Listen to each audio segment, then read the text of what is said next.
my friends and relatives in four directions. This is Robert Pilot of Native Roots Radio presents I'm Awake. I'm here to ask you for your support. Finding honest Native-centered news is not easy.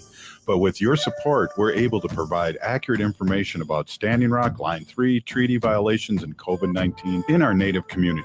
Please visit Native Roots Radio Network on Patreon and donate if you can. That's Native Roots Radio Network on Patreon. Pinigigi, and thank you for your support.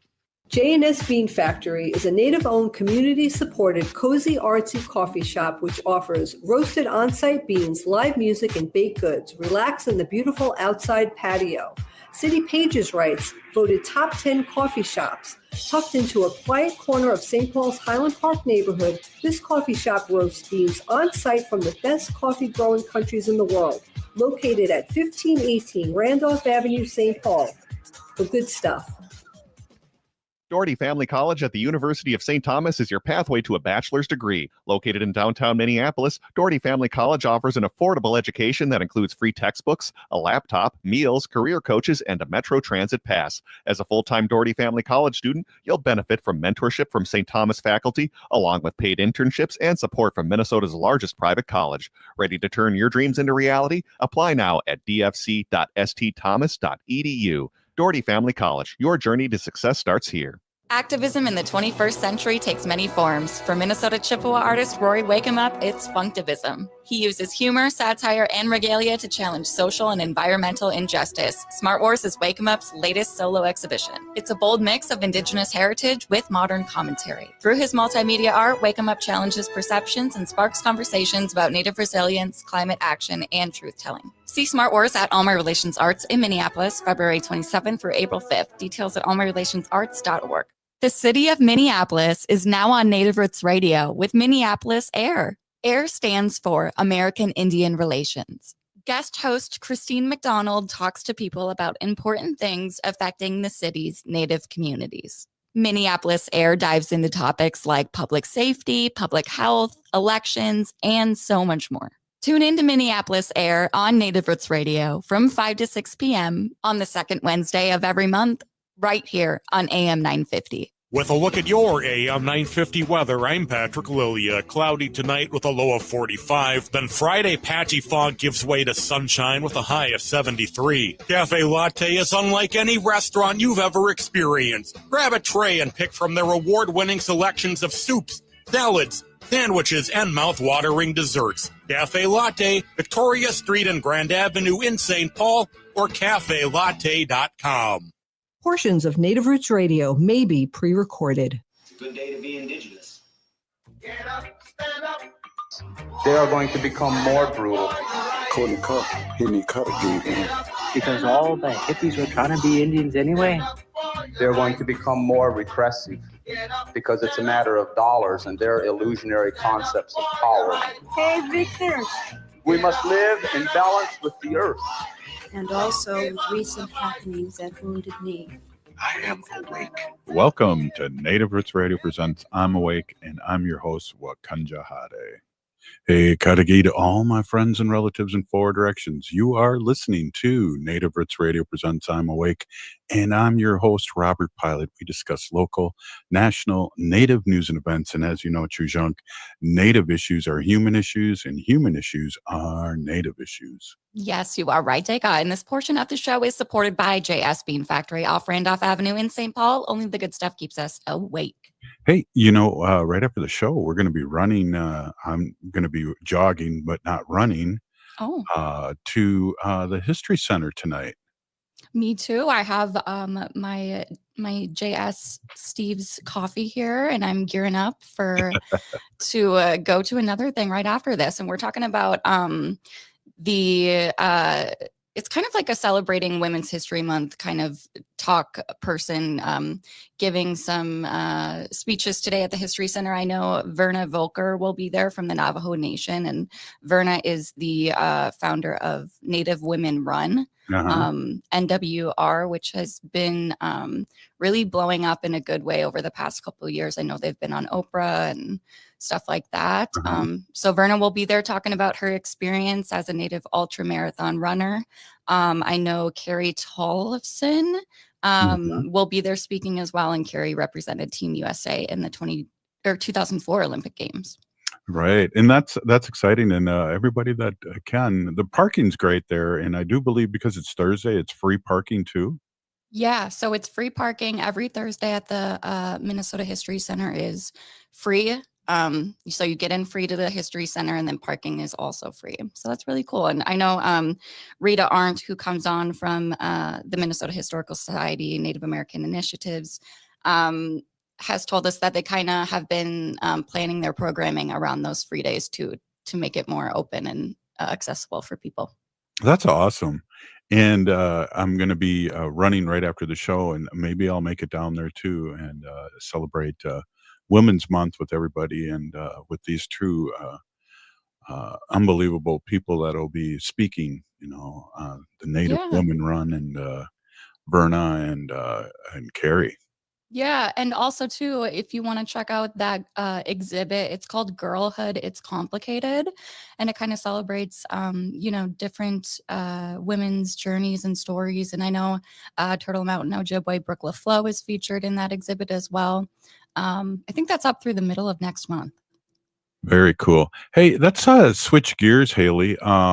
We got a few more minutes on here, and I just want to say, we're on civic media all across Wisconsin, and of course here in the Twin Cities, and then we rebroadcast on other stations all across Turtle Island. But it's great that we have a connection here with the Governor Tony Evers, the governor of Wisconsin, and he's giving us his weekly update. So why don't we take a listen? Hey there, Native Roots Radio. Governor Tony Evers here with my weekly update. In 2025, the year of the kid, I'm excited to be proposing the most pro-kid budget in state history. And part of doing what's best for our kids means making quality childcare more affordable and accessible. Childcare is too darn expensive. We have to fix that. And it's a key part of my plan to help lower everyday out-of-pocket costs for working families. It costs more to put 2 young kids in childcare in Wisconsin than it does to pay the average rent or mortgage. And even if folks can find affordable care, families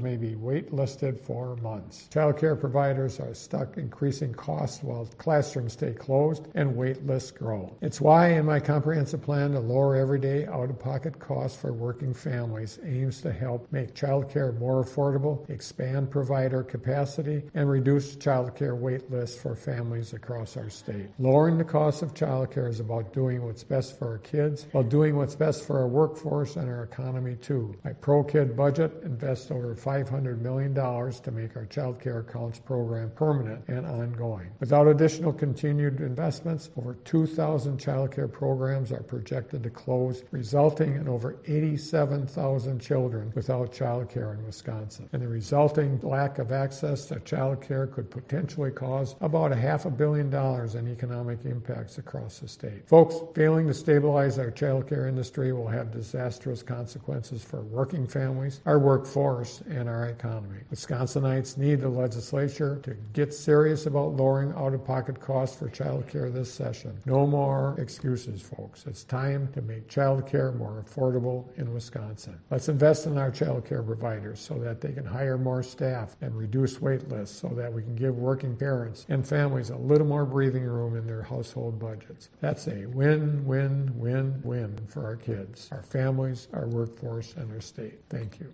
Back to you, Robert, and Native Roots Radio. Yes, thank you, Governor Evers. Win-win-win. That's you really support what's best for our children in Wisconsin, and thank goodness with all the budget cuts and everything that he's on top of it. And again, a big shout out to the legislators to really support this. Hey, wow. Hey, there's Robert Lilligren, Native American Community Development Institute CEO and Grand Poobah. Oh, welcome. I like that. Bonjour, Robert. Bonjour, Haley. Great to see you.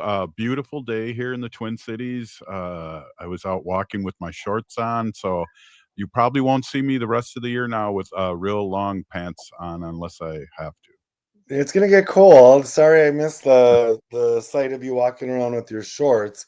Would have had my shades ready to temper the bright white legs. Yeah. Yes, yes. Well, hey, Robert, a lot going on here. I'm really excited again for the lieutenant governor.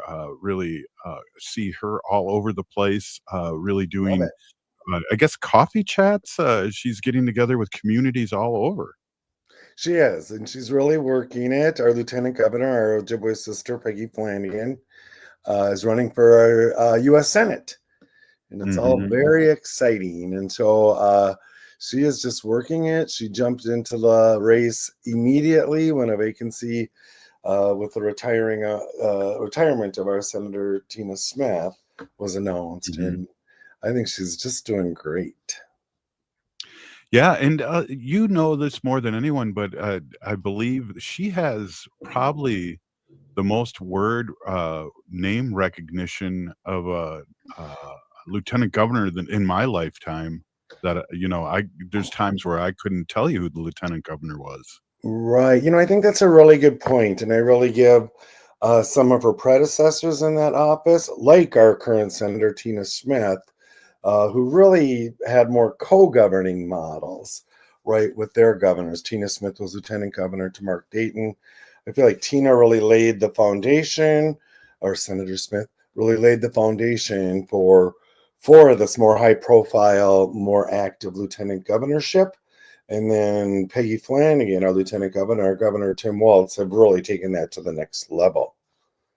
Yeah, absolutely. And that's great that you brought that up too, because right, Tina Smith was lieutenant governor. And so hopefully it's a nice pathway. She's left a nice pathway for Lieutenant Governor Flanagan to follow and become our next our first Native American senator. Right. She'll be the first Native American senator. And if I'm not mistaken, the first Native woman to serve in the U.S. Senate. And so Yeah.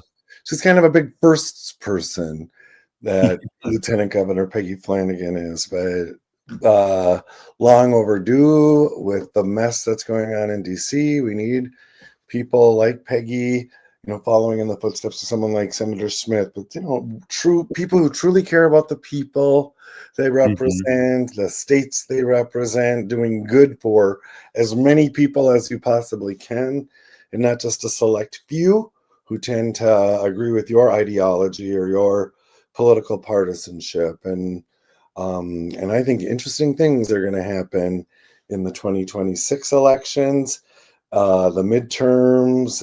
We look at what's going on in Washington right now, and it's a joke, right? I mean, I think. Well, about that next segment. Let's talk a little bit about that next segment, Robert. Sure. Especially, I wanted. Well, we'll be right back. This is Native Roots Radio, and we're with Robert Lilligren and Haley Cherry, and we'll be right back. In a galaxy not so far away, the battle for truth rages on. Smart Wars is a solo exhibition by Rory Wakemup, a Minnesota Chippewa artist who flips the script on Star Wars using humor and regalia.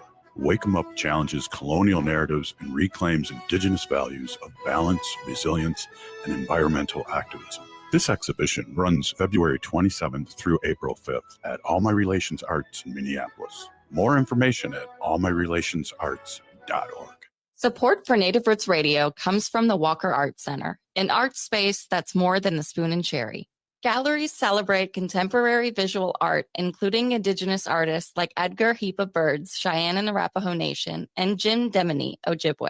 Additionally, films screen in the cinema, and performances are shown on stage. Free every Thursday night and free every day for members and citizens of tribal nations. Learn more at walkerart.org. Again, that's walkerart.org. AM 950 invites you to celebrate 15 incredible years of Matt McNeil's progressive voice on the air. But time is running out. The event is this Sunday from 2 until 5 o'clock at Crooner Supper Club. Enjoy a delicious sit-down meal, heartfelt video messages from Matt's friends, and a special on-stage interview with Matt led by fan favorite Nancy Nelson. Tickets are $75, including dinner, and must be purchased in advance at am950radio.com. There will not be tickets available at the door. Don't miss this milestone event. Get your tickets now at am950radio.com before it's too late. Have you considered a career in the museum field? The Minnesota Historical Society is now accepting applications for its Native American Museum Fellowship. The 10-week summer program is a mix of workshops, seminars, and hands-on internships at the Minnesota Historical Society. It is open to undergraduate students, recent graduates, and community scholars with an interest in museums and heritage studies. Learn more and apply now at mnhs.org/NAI.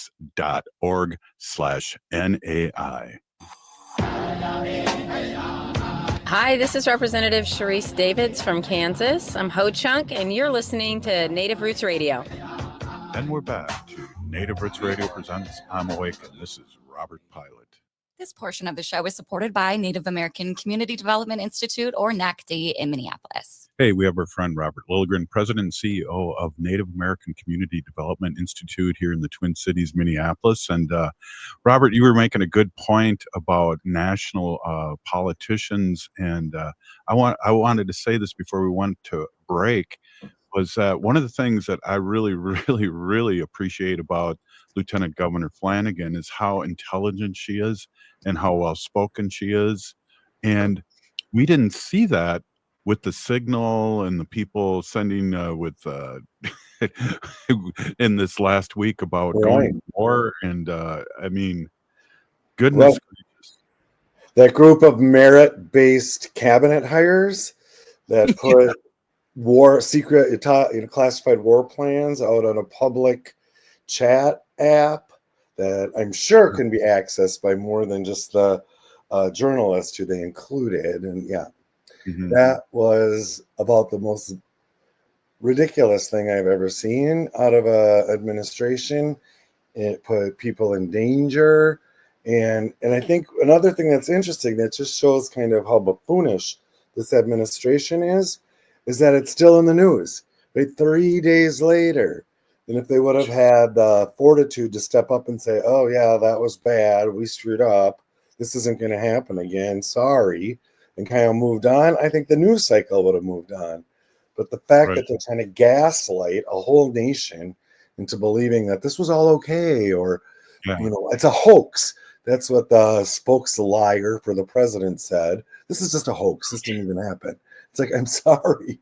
We're all seeing this in real time, but they expect, some people, I keep thinking of the old saying attributed to Lincoln. I don't think he was the first one to say it, but you can fool some of the people some of the time, all of the people some of the time. You can't fool all the people all the time. And it's like, how long are people going to believe these lies, blatant lies that are coming out of this administration? Well, I like how they were trying to blame the the reporter. It's like, what? Yeah. Right. And you remember not that long ago, the Republicans were so upset when Obama wore a brown suit. You remember that? Oh, remember Hillary's emails? What about Hillary's emails? Like all that specious stuff that's just used to kind of cloud things. And this is just par for the course for this administration. And we're 2 months in? Yeah. So what else are we going to see happen here? But there are some hopeful things on the horizon. I don't know if you were following it was a House race within Pennsylvania. Yes, we talked about that. Yeah, really cool. So a Democrat 46 years, right? Since the district was created. So a Democrat had never won the seat. It was deeply red. I'm trying to get the number up as it went for Trump by like 30 points. Right. And this Democratic candidate was able to beat a well-known Republican in that. And I think, I think that's drawing a lot of attention, and I think giving people hope. And so I have hope about what's happening in Florida. Right. There's two seats, national seats, correct? Yep, 2 that are up, 2 congressional seats. One of them is Matt Gaetz' former seat, and the Democrats are outraising the Republicans like crazy. And now Musk is in the race. I think he's got something like 20 million almost or something of his own money he's dumping into these races. But one of these Democratic challengers in these deeply red congressional districts is within striking distance, within the margin of error. in polling. And so I think we're seeing the results of this clown car that is this president's administration. Yeah, and then we also got to remember, because we're all over civic media in Wisconsin too, Yep. Robert, in that the Supreme Court race is huge, and Musk has put already 19 or 20 million into Right. that. Yep, and that's one to watch. And so, of course, in 2024, 2 years ago, so that would have been 2023, the balance was shifted on the Wisconsin Supreme Court when a progressive justice was elected, and that freaked people out, I think. And they've really been effective, the Wisconsin Supreme Court, at protecting democracy, right? And against all these attacks by the Republican majority legislature. And so here's an opportunity to expand that majority. Early voting is 30% higher in that race than it was even in 2023, which was already high. Right. And it's hard to tell, since these are nonpartisan races, what party is turning out their early voters, but it is in the urban centers where the early voter turnout is the highest. Well, you'll be proud of me, and I think Haley's proud of me that I can say Protasiewicz. And that one I worked on for a very long time, the Supreme Court that was elected in 2023, because we had her on too, Robert. Oh, cool. Yeah. I bet she was fascinating. I've just seen her in the media, and I've just been really impressed. Yeah, well, we're really excited to have people like moving and shaking like that. But we got like a few minutes here, and what I'd like to do, Robert, is switch it over back to you and talk about, and this is always in regards to Wendy, always saying, ask Robert what he wants to talk about. And so I'm going to swing it to you and see what you'd like to talk about. Yeah, cool. Thanks. And I like to talk about whatever you want to talk about, Robert, but I will, before we leave kind of the national conversation, I just think it's really interesting that the president yanked the nomination of Representative Stefanik to be the UN representative for the U.S. And it just shows me they're worried about that majority, right? They can see that kind of slipping out of their hands. And so they put her back in place just to hold that majority. And for me, that's hopeful to see that kind of defensive action. And so, very interesting. So let's see, there's lots going on the American Indian Cultural Corridor. Lots going on within the Metropolitan Urban Indian Directors, MUID, or MUD as we call it, which is a 53-year-old continually meeting leadership forum amongst about 36 Native orgs in the Twin Cities. Wow. And MUDs came together. It was founded by a group of 7 executive directors of Native organizations, service organizations, all women, and they were looking for support to support each other in their work. And so they organized into the Metropolitan Urban Indian Directors. And over the decades, Metropolitan Urban Indian Directors has grown in sort of importance and effectiveness and very professional. We've professionalized our operations. And then in 2018, when a huge tent encampment popped up right on the American Indian Cultural Corridor, the MUD organizations really mobilized. We deployed our resources to take care of our relatives, and the government jurisdictions couldn't figure it out. They were kind of on the sidelines. They were very willing to let us reorganize our meager resources to care for our relatives, and they still are, I will say.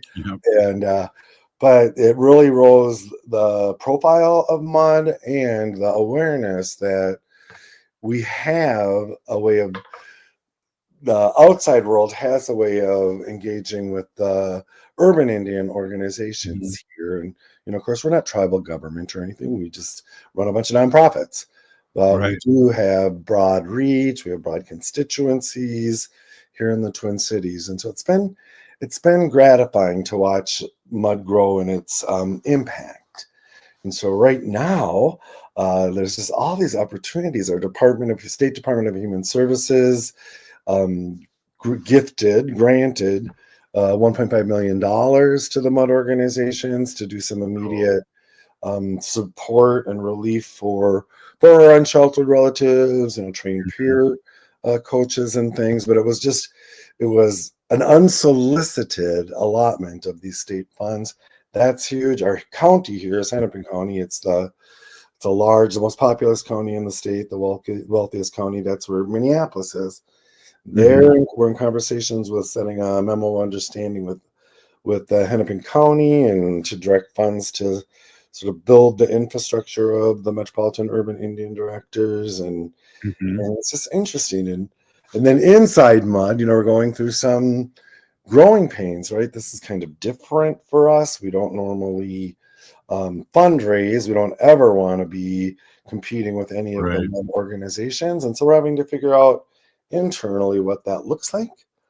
But I will tell you this, Robert and Haley, the fact that we have a reliable leadership forum where we can resolve these issues and continue to deal with the public sector or philanthropy or any partners as a collective, that we're not running to them with our issues, Right. A lot of communities, you'd have a decision maker would have 10 people in their faces saying they were the true voice of the community. Here, we'll sit and we'll figure it out. We'll figure out our disagreements and everything, and then present a united front outward. That is huge. That collective power, we see the impacts of it every day here. Yeah, very huge. Thank you, Big Peeny Giggy Robert, for stopping in. And it's always, I feel like organizations like MUD get more done than our tribal organizations. So keep up the great work, really. All right, Miigwech, Gigawabaman. All right, we'll see you next week. Hey, Native Roots Radio will be right back after this short break. Turn to Auto Technical with your vehicle donation.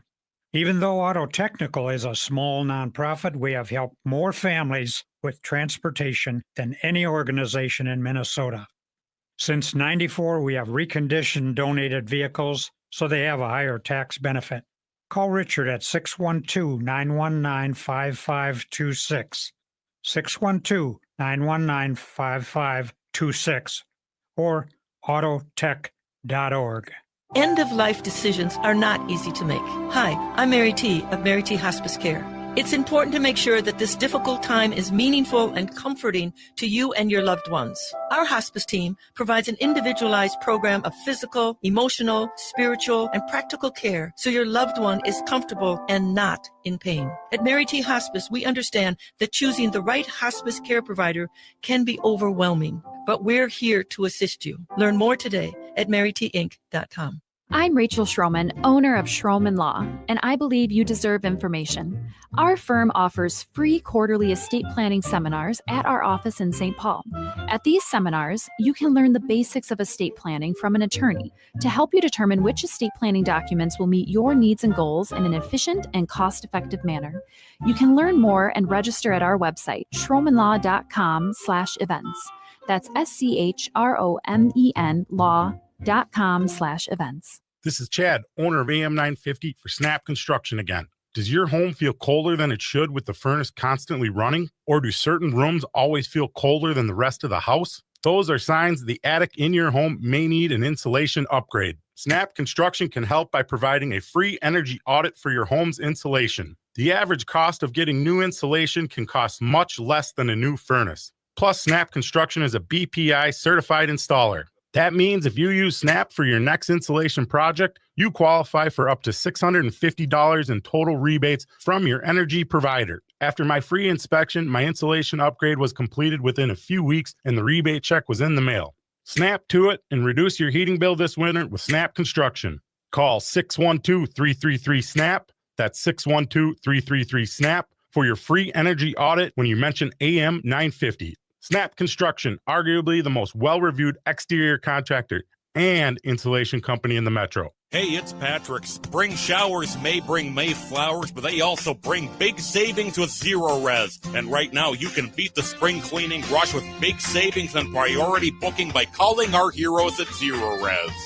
Zero Res removes winter's buildup and lingering odors, giving your home a fresh, spring-ready feel, preparing your home for the brighter days ahead. Just check out the almost 21,000 raving customer service reviews online with a 4.9 Google rating and see what all the hype is about. This month, get 3 rooms Zero Resified from Minnesota's #1 carpet cleaner starting at just $119 and take $75 off an air duct cleaning as well. You owe it to yourself and your family to breathe healthy, happy, and clean. Call Zero Res right now at 952-ZERO-RES or go online to ZeroResMinnesota.com and say you want the AM 950 special. Spell it backward or forward, it's the same. Zero Res. This is AM 950, the progressive voice of Minnesota. With a look at your AM 950 weather, I'm Patrick Lilligren. Cloudy tonight with a low of 45. Then Friday, patchy fog gives way to sunshine with a high of 73. Matt McNeil's 15th anniversary celebration is this Sunday at Crooner Supper Club in Fridley, and you're invited. Join us starting at 2 o'clock for lunch, video tributes, and an interview with Nancy Nelson. Limited tickets available. Get yours at am950radio.com. Oh, this is Dallas Goldtooth, and you're listening to the Native Roots Radio. Hoka, hicha, wecha. Welcome back to Native Roots Radio presents I'm Awake, and this is Robert Pilot. This portion of the show is supported by Native American Community Clinic on Franklin Avenue in Minneapolis, honoring health and tradition. Yes, they do. Hey, Haley, we thought it was very important to have Fawn YoungBear-Tibbetts back, and really excited to have her back. Oh, for sure. Yeah. Fawn YoungBear-Tibbetts is the executive director of Wicoie Nandagikendan. And Fawn, thank you so much for being back with us today. Yeah, I appreciate it. Thank you. Right on. A lot going on, and the special event coming up on the 28th. I really want to talk about that and a couple other things that you got going on here. Yeah, so 28th is tomorrow afternoon. We're launching kind of our soft launch of our new strategic plan. I'm really excited. We've kind of worked really hard, did some work a couple years ago and got really 4 focus areas that the board and community wanted us to look at implementing changes in 4 kind of key areas. And then I got my staff together, and for about the last 6 months, we've been building a really beautiful, detailed strategic plan. And I'd say it's on par with like the American Indian College Fund and some of our tribal college strategic plans. It's a really, really detailed plan. You know, we're nearing our 30-year anniversary. I don't know if you guys knew that or not, but it is the first urban immersion program in the state of Minnesota. And we went with students and families to pass the DOLRA, the Dakota and Ojibwe Language Revitalization Act in the state of Minnesota. Back in the 90s, they did that. And so, you know, it was a good way to think about the past and, you know, what had been done by those grandmas that founded this organization 30 years ago, and what does 30 years into the future look like, right? And so what I envision, it's not just for Wicoie, but it's really for all of our immersion programs. We deserve a full immersion campus in Minneapolis, and it should be early childhood through high school, maybe include adult learning spaces, intergenerational learning, indoor and outdoor learning spaces. And so this was kind of our piece, right, on getting our own space. And when we started, we were just talking about space, like 4 walls, a building, right? And then we started thinking about other types of space, like the metaphysical spaces that we hold, the spaces that we can put in place now for our families and our community members. And we really shifted from asking, how do we get a building, to what does a whole healthy Indigenous child look, what does that child look like? And what does a healthy Indigenous-led organization look like? And then what is our responsibility to that child, to the family, and to the community? So I'm really excited about the work that we've put in and being able to share it with everyone. We had an amazing partner. The Boston Children's is who's hosting the webinar for us. They sponsored the Indigenous Early Learning Collaborative. And so the IELC is actually who funded all the work that we did on the strategic plan. So cool. our first retreat, we took them out to Madeline Island when Bad River got those cabins back. We were the first tenants to rent the cabins. And we took our board and some community and families and teachers out there. And that was kind of the first session of our strategic planning. It's taken several years to get where we are. The board came up with these 4 directives, and I got it here. I printed out some notes. It was programs and community and resources, right? The things everybody is looking for. But what we really added was the systems change that needed to happen within this organization. So most of our nonprofits that are as old as Wicoie kind of took the state governance and bylaws that we were required to by Keith Ellison's office to be a 501c3. And we all adopted those policies. Those policies don't translate to an Indigenous-led organization. So now we have a health and wellness policy. Everybody gets 5 days a year for ceremony. So that's outside of their PTO and vacation and sick time that they're already earning. Everybody gets an extra 5 days. We extended our bereavement leave because typically that historically had only been 3 days. And you all know our funerals take longer than 3 days. And so we've changed the internal policies. That's a lot of the work that we've been doing the last year. And really investing in the staff and doing a lot of professional development opportunities so that we're all ready, to promote this plan and to work on the plan and to hit our goals with it. So ultimately the goal is $70 million in the next 10 years that we can buy some land. So I was in Hawaii and the school at Punana told me, buy land. What you do, don't worry about the buildings right away, but you need the land because they're in an urban center too. They're like the school I went to was in Kona, and they have outgrown their land. All of their kids in the high school program are at the regular high school doing immersion. And so he said, if I could make one suggestion, it's get enough land so that you can all be in one place. So that's, and I've talked with Badote, I've talked with some of the other schools, and I think it's high time. We're not the only ones housed in another program, right? Anishinaabe Academy's in another program. Badote is in an asbestos-filled church. Like, there's all of the center school needs a new building. And instead, I'm going to bounce off of Robert here. Instead of competing with each other, let's work together to build the best center that we can, right?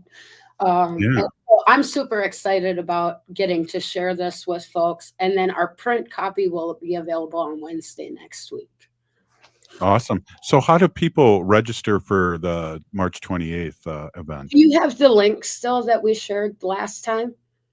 I do. Yeah, I just put it in our comments. It looked like it got a little split up, but I could repost it. So yeah, they can register. And actually, if you can't attend, you can register and they'll send you the recording as well. Cool. Fridays get a little hectic for folks. We have yesterday at 2:00, there were over 100 people registered for the webinar. Wow. Boston Children's is hosting it. They can handle it. They said they could do a couple thousand people on their webinar. Wow. So I'm excited to get to share it with everybody. So tomorrow it will be Teddy Gray Owl. She's the treasurer on our board, and her mother, Laura Waterman, was one of the founding mothers of the organization. Oh, wow. So she will be there, and our Ojibwe teacher will also be on that webinar tomorrow. So you get to hear different perspectives from board, from administration, and from our staff. about how this all went and, you know, what our plans are moving forward. Totally exciting, and I love what you have to say about we all have to get together as one and make things happen, like you said, with like Budote and all the other areas that are involved. Well, and you know, we're so intermixed, right? So Teddy Gray Owl works at McGeezy. She's on Budote's board. I'm the director here. I'm on Budote's board. You know, the St. Paul Public Schools, they're on my board, right? Like we're all mixed up. And sometimes that's good, but also sometimes not. Like historically, these organizations have been real siloed and been working independently, which means we're competing for the same grant funding. We're all competing for the same legislative dollars. You know, if we get together, we could do a bonding session together, you know. Absolutely. And the first thing we need are really good comprehensive plans. I'm excited to share it. I've done some strategic planning in the past, mostly with tribes. This was a little bit of a different beast, I guess. And then food sovereignty, of course, is all the way through it, right? What's our new kitchen? Started thinking about healthy Indigenous children. That's food, that's environment, that's everything, right? Language, culture, that's all entwined. And it really gave us a different way to view the work we were doing, to think in a different way, to be rooted in culture. The whole process, it was really important. And so our facilitator for our last few sessions is the director of the ILC, and her name is Dr. Tara Jean Yazzie Mintz, and she's a Navajo woman who, you know, has worked at different foundation levels. She was on the board for Better Wave recently, has finished her term there. And it was really a great way to kind of go through processes with somebody who understood the Indigenous values that we have. And all of the images in our strategic plan that's coming out next week, the print version, are, you know, wild rice and birch bark and pictures of kids in the garden and things that mean a lot to us versus, you know, so I'm excited for it. It's going to be beautiful. There's a port in there. They use an analogy of a birch bark canoe, and that's how our plan is working. So I thought it was the right fit with the right people to get this plan done.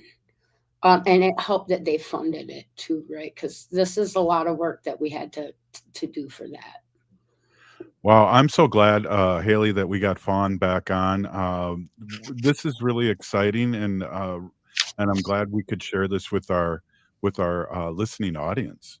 Yeah. And like I said, if they've registered, they can get the video recording if they can't come tomorrow.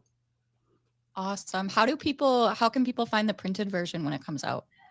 It will be on our website. It will be on the IELC website. And I think whoever's registered will get it sent to them automatically. Awesome. Wow. Again, thank you for coming on again, and good luck. And we'll be looking forward to hearing an update. Really exciting work that you're doing, and great job. And thanks again for sharing that with our listening audience. Well, thanks for having me back right away. I appreciate it. All right. Hey, this is Native Roots Radio, and we'll be back after this short break, Haley. Stay with us. Ho.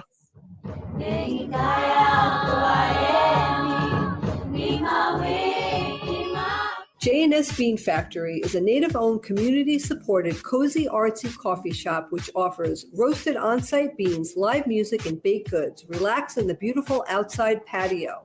City Pages writes, voted top 10 coffee shops. Tucked into a quiet corner of St. Paul's Highland Park neighborhood, this coffee shop roasts beans on-site from the best coffee-growing countries in the world. Located at 1518 Randolph Avenue, St. Paul. The good stuff. Support for Native Roots Radio comes from the Walker Art Center, an art space that's more than the spoon and cherry. Galleries celebrate contemporary visual art, including Indigenous artists like Edgar Heap of Birds, Cheyenne and Arapaho Nation, and Jim Demini, Ojibwe. Additionally, films screen in the cinema, and performances are shown on stage. Free every Thursday night and free every day for members and citizens of tribal nations. Learn more at walkerart.org. Again, that's walkerart.org. Have you considered a career in the museum field? The Minnesota Historical Society is now accepting applications for its Native American Museum Fellowship. The 10-week summer program is a mix of workshops, seminars, and hands-on internships at the Minnesota Historical Society. It is open to undergraduate students, recent graduates, and community scholars with an interest in museums and heritage studies. Learn more and apply now at mnhs.org/NAI. The city of Minneapolis is now on Native Roots Radio with Minneapolis AIR. AIR stands for American Indian Relations. Guest host Christine McDonald talks to people about important things affecting the city's Native communities. Minneapolis AIR dives into topics like public safety, public health, elections, and so much more. Tune in to Minneapolis AIR on Native Roots Radio from 5 to 6 p.m. on the second Wednesday of every month, right here on AM 950.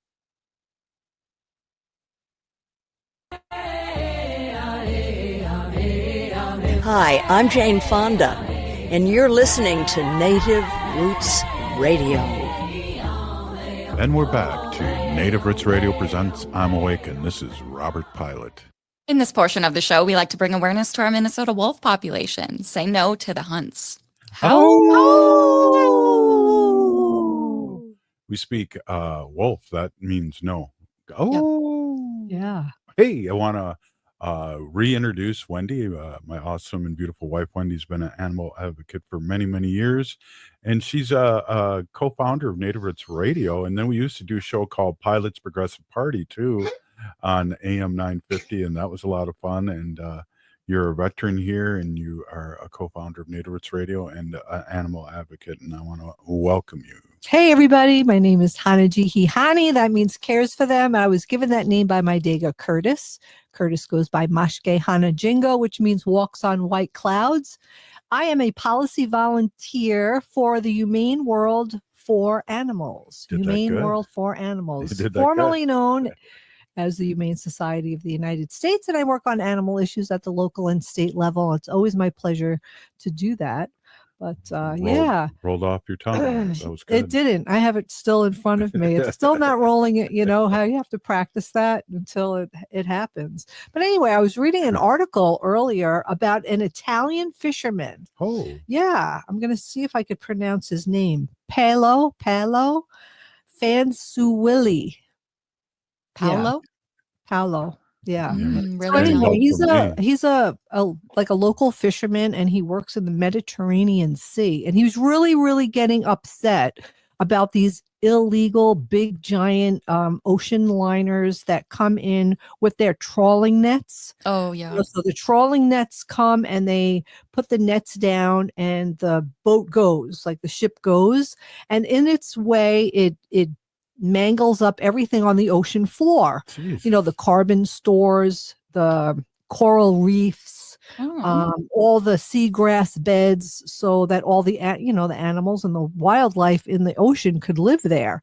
And that's what these big trawlers do. But what he did was he got in touch with a whole bunch of Italian sculptors. And what they did was he devised a plan to make these big, giant, tremendous marble sculptures. Oh. And what they do is they put them on the bottom of the ocean. So when these big boats come with their trawling nets and they're scraping against the ocean floor, these big marble structures in the bottom of the ocean floor are cutting the nets. Yes. The nets are getting stuck, and they can't do this fishing because they when they fish like this, they get everything in there, right? They get dolphins, they get all kinds of wildlife that they don't want in there. But anyway, him and his sculptoring friends have put over 80 of these sculptures down. I mean, they're giant. They're like as big as this room, and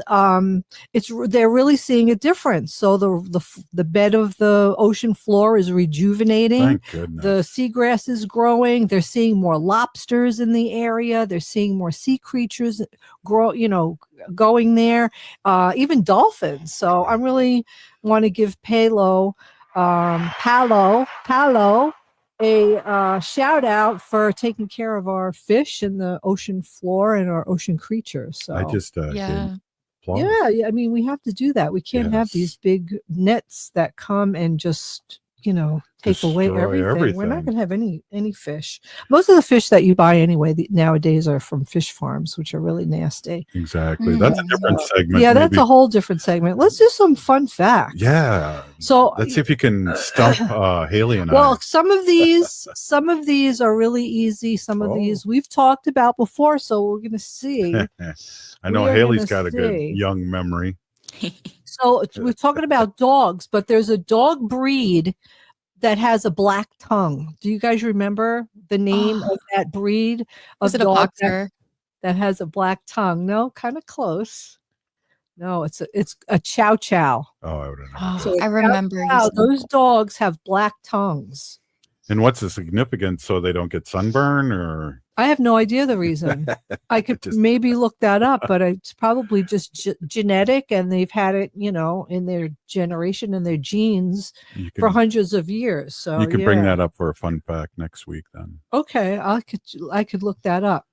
So and then what kind of, since we're on dogs, dogs can't see every color that we see. Right. So the question is, can dogs see the color red?